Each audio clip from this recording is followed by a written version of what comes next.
ఓం గంగణపతయ నమ ఐం సరస్వత్యై నమ క్రీం క్రీం మహాకాళికాయ నమ ద్రాం దత్తాత్రేయ నమ శ్రీరామ జయ రామ జయ జయ రామ రామాయ నమ ఓం నమ శివాయ శివాయ గురవే నమ ఓం నమో భగవతే మేధా దక్షిణామూర్తే మహ్యం మేధాం ప్రజ్ఞాం ప్రయచ్చస్వ క్లీం కృష్ణాయ గోవిందాయ గోపీజనవల్లభాయ శ్రీకృష్ణ పరబ్రహ్మణే పరంజ్యోతిషే నమో నమ మాతృభ్యో పితృభ్యో ఋషిభ్యో గురుభ్యో నమో నమ ఆచార్యదేవేభ్యో నమో నమ జయ గురు దత్తాత్రేయ నమ గాయత్రి పరంబకాయ నమ. యూట్యూబ్ ప్రేక్షకులకు అందరికీ కూడా నమస్కారం అండి. నేను పాలపర్తి గురునాథాశ్రమ జ్యోతిష్యం వాస్తు సిద్ధాంతిని మీకంతా కూడా ఈ యొక్క గ్రహ గోచార ప్రకారంగా నవగ్రహాల యొక్క కలియిక వాటి ప్రభావం అంతా కూడా నవగ్రహ దేవతల యొక్క అనుగ్రహం అంతా కూడా 2026 సంవత్సర ఫలితాల్లో భాగంగా ప్రధానంగా 2026 ఆంగ్ల సంవత్సర ఫలితాల్లో భాగంగా జనవరి నుంచి డిసెంబర్ దాకా ప్రధానమైన గ్రహాలంతా కూడా శుక్రుడు బృహస్పతి శుభగ్రహాలంతా కూడా ఏ రాశి వాళ్ళకి యోగిస్తాయి, ప్రధానంగా శుభ కార్యక్రమాలు మీ గృహంలో అంతా కూడా నెరవేరడానికి ఎటువంటి పరిష్కారాలంతా కూడా ఆచరించాలి. ప్రధానంగా గృహయోగము మరియు భూసంపద, స్థిరాస్తి మరియు వివాహాది శుభకార్యాలు, ఇటువంటి శుభకార్యాల కోసం శుక్రుడు బృహస్పతి యొక్క అనుగ్రహం ఏ రకంగా లభిస్తూ ఉంటుంది, ఏ రాశి వాళ్ళకంతా కూడా వివాహాది శుభకార్యాలు అత్యంత యోగకరంగా ఉన్నాయని విశేషంగా చెప్పడం కూడా జరుగుతుంది. ప్రధానంగా సంపూర్ణ విశ్లేషణ అంతా కూడా ఈ యొక్క గ్రహ గోచార ప్రకారంగా అంతా కూడా విశ్లేషణ చేయడం జరుగుతుంది. బృహస్పతి యొక్క అనుగ్రహం, శుక్రుడి యొక్క అనుగ్రహం, వివిధ గ్రహాల యొక్క స్థితిగతి ప్రభావం అంతా కూడా సంయోగం అంతా కూడా ఏ రకంగా వివిధ రాశుల వాళ్ళకి ఇవ్వబోతున్నాయని విశ్లేషణ చేయడం జరుగుతుంది. ప్రధానంగా చూసుకుంటే శనీశ్వరుడు అంతా కూడా మీనరాశులు సంచారం చేస్తున్నారు. ప్రధానంగా రాహు అంతా కూడా కుంభరాశిలో సంచారం చేయడం, ఏప్రిల్ 14 తర్వాత వక్రగతి పొందుతుంటారు. కేతు అంతా కూడా సింహరాశిలో సంచారం చేయడం, ప్రధానంగా బృహస్పతి అంతా కూడా చూసుకుంటే మిథున రాశిలో జూన్ 14 దాకా మిథున రాశిలో సంచారం చేస్తుంటారు. జూన్ 14 తర్వాత కర్కాటక రాశిలో అంతా కూడా ఉచ్చస్థానాన్ని పొంది అక్కడ సంవత్సర కాలం వరకు సంచారం అనేది జరుగుతుంటుంది. ప్రధానంగా చూసుకుంటే బృహస్పతి ఉచ్చస్థానంలో సంచారం అత్యంత యోగకరంగా శుభమైన ఫలితాలు ఇవ్వడానికి వివిధ రాశుల వాళ్ళకి యోగకరంగా ఉంటుంది. ప్రధానంగా ఇక్కడ చూసుకుంటే శుక్రుడంతా కూడా జనవరి 10వ తారీఖు నుంచి అంతా కూడా చూసుకుంటే ధనుస్సు రాశిలో అంతా కూడా ప్రవేశం చేసిన శుక్రుడు మరియు రవి భగవానుడు, అంగారకుడు, బుధుడు అంతా కూడా చతుర్గ్రహ కూటమితోటి బుధాదిత్య యోగంతో బుధుడు శుక్రుడు కలియుగతోటి అంతా కూడా ధనుసు రాశిలో ప్రవేశం చేసి సూర్య భగవానుడు అంతా కూడా జనవరి 15వ తారీఖు రోజున మకర రాశిలో ప్రవేశం చేయడం, మకర సంక్రమణం జరుగుతూ ఉంటుంది. ప్రతి 30 రోజులకు ఒకసారి సూర్యగ్రహం అంతా కూడా మారుతూ ఉంటుంది. వివిధ గ్రహాలంతా కూడా మారుతూ ఉండడం వల్ల ప్రధానంగా సూర్య భగవానుడు, బుధుడు, శుక్రుడు అంతా కూడా ప్రతి మాసంలో అంతా కూడా మారుతూ ఉంటారు. వివిధ స్థానాల్లో అంతా కూడా మారుతూ ఉంటారు. వాటి ప్రభావం అంతా కూడా విశ్లేషణ చేయడం జరుగుతుంది. గ్రహస్థితి అంతా కూడా ఈ రకంగా ఉంది. ఏప్రిల్ 14 నుంచి ఈ యొక్క రాహుకేతులంతా కూడా వక్రగతి అంతా కూడా సంచారం జరుగుతూ ఉంటుంది. ప్రధానంగా బృహస్పతి అనుగ్రహం అంతా కూడా శుభ పరిణామాలంతా కూడా సంపూర్ణ విశ్లేషణ అంతా కూడా చేయడం జరుగుతుంది. ఏ వ్యాపారస్తులకంతా కూడా యోగకరంగా ఉంది. ప్రధానంగా ఆర్థిక మీకంతా కూడా ఫైనాన్షియల్ గ్రోత్ కలగడానికి, ప్రధానంగా ఆర్థికంగా మీకంతా కూడా ధనాదాయం పెరగడానికి, ధనలాభాలు సిద్ధించడానికి, వ్యాపారంలో లాభాలు సిద్ధించడానికి, ఆర్థికంగా అభివృద్ధి కలిగి రావడానికి మీకంతా కూడా కులదేవత ఆరాధన శ్రేష్టంగా చెప్పడం జరుగుతుంది. ఎవరైతే కనుక కులదేవత ఆరాధన విశేషంగా చేసుకుంటుంటారో మేషాది ద్వాదశ రాశుల వాళ్ళు విశేషంగా మీకంతా కూడా అత్యంత అనుకూలంగా అష్టేశ్వర ప్రాప్తి రావడానికి ఆస్కారం ఉంటుంది. గోచార చక్రవశాత్తు చూసుకుంటే మీకంతా కూడా దత్తనాడి ప్రకారంగా ఈ యొక్క ప్రశ్నారూఢ జాతకం ప్రకారంగా గోచార చక్రవశాత్కంతా కూడా వివిధ రాశుల వాళ్ళకి ఈ యొక్క గ్రహస్థితి ప్రభావం ఈ రకంగా ఉంది.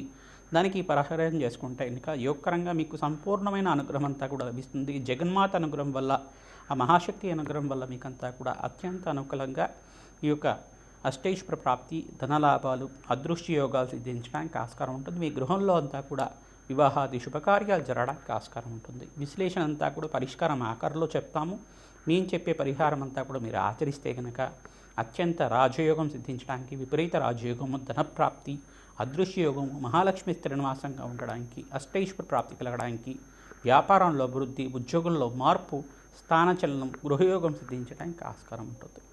మకర రాశి జాతకులకి 2026 ఆంగ్ల సంవత్సర ఫలితాల్లో భాగంగా జనవరి నుంచి డిసెంబర్ దాకా బృహస్పతి శుక్రుడి యొక్క కారకత్వాలు ఏ రకంగా ఉంటాయి, ప్రభావం అంతా అక్కడ ఏ రకంగా చూపిస్తున్నారు. మకర రాశి జాతకులకి ప్రధానంగా 7వ స్థానంలో బృహస్పతి సంచారం అంతా కూడా ఈ సంవత్సరం జరుగుతుంది. జూన్ 14 తర్వాత రాజయోగంగా చెప్పడం జరుగుతుంది. వివాహాది శుభకార్యాలు జరగడం కానీ, సంతానం ఇవ్వడానికి, సంతానాభివృద్ధి కలగడానికి కానీ, సంతానయోగం సిద్ధించడానికి ఆస్కారం ఉంటుంది.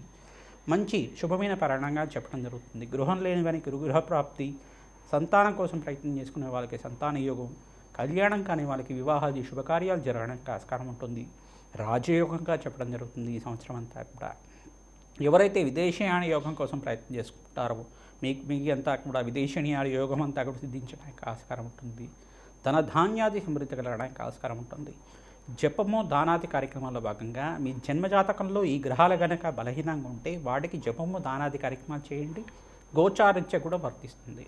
ప్రధానంగా శనీశ్వరుడికి, చంద్ర భగవానుడికి, బృహస్పతికి, అంగారకుడికి మరియు శుక్రుడికి జపము హోమాది కార్యక్రమాలు ఆచరించుకోవడం వల్ల విశేషమైన పుణ్యప్రాప్తి లభిస్తుంది.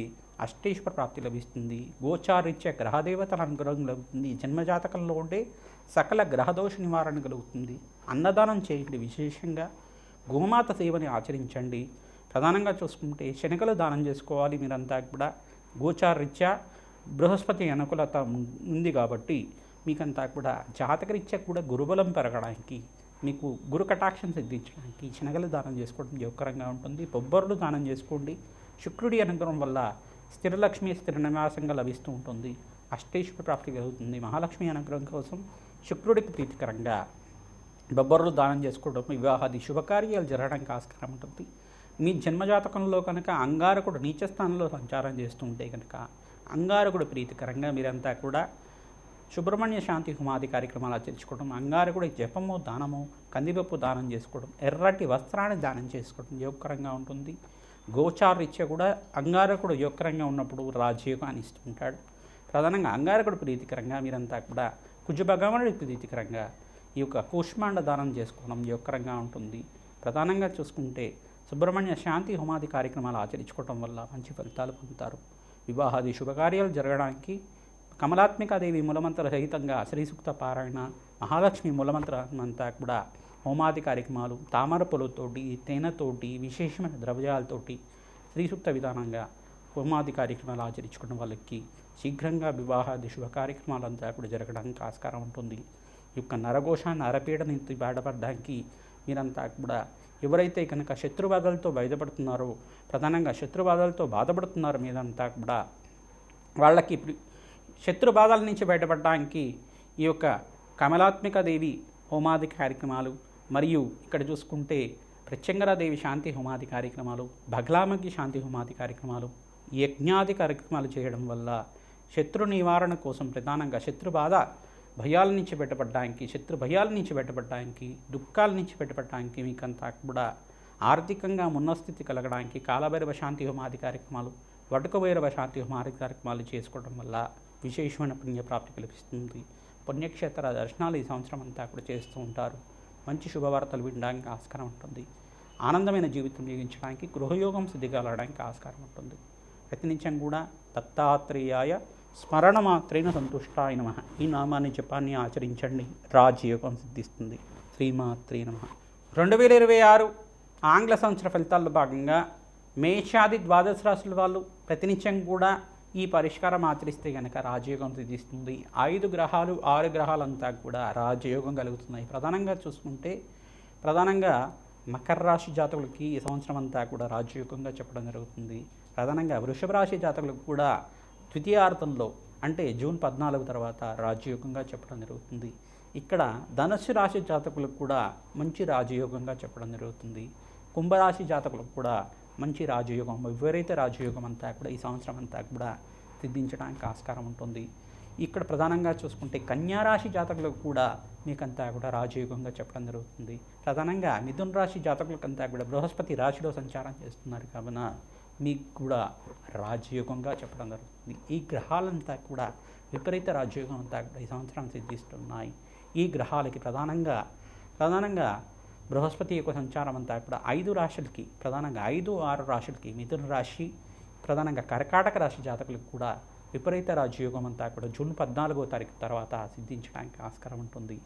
మిథున రాశి, కర్కాటక రాశి, తర్వాత కన్యా రాశి, తర్వాత ఇక్కడ చూసుకుంటే తులారాశి జాతకులకు కానీ, ధనుసు రాశి జాతకులకు కానీ, ప్రధాన మకర రాశి జాతకులకు కానీ, కుంభరాశి జాతకులకు కానీ ఈ సంవత్సరం అంతా కూడా ప్రథమార్థంలో కన్నా ద్వితీయార్థంలో విపరీత రాజయోగం స్థితి రావడానికి ఆస్కారం ఉంటుంది.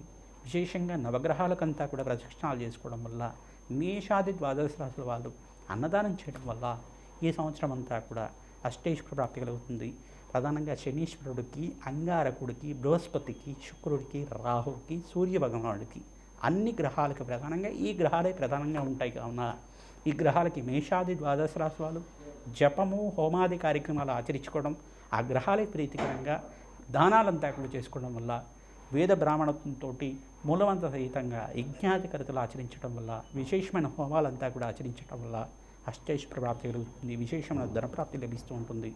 వివాహం కాని వాళ్ళకి వివాహాది కార్యక్రమాలు జరగడానికి ఆస్కారం ఉంటుంది. వంశాభివృద్ధి కలుగుతుంది. అష్టైశ్వర ప్రాప్తి కలుగుతుంది. ప్రతినిత్యం కూడా అమ్మవారి ఆరాధన చేయండి. ఖడ్గమాల స్తోత్రాన్ని పఠనం చేసుకోండి. సుబ్రహ్మణ్య కవచాన్ని అంతా కూడా వేద బ్రాహ్మణత్వంతో పారాయణం చేయించండి. మంచి కార్యసిద్ధి కలుగుతుంది. శ్రీమాత్రే నమః.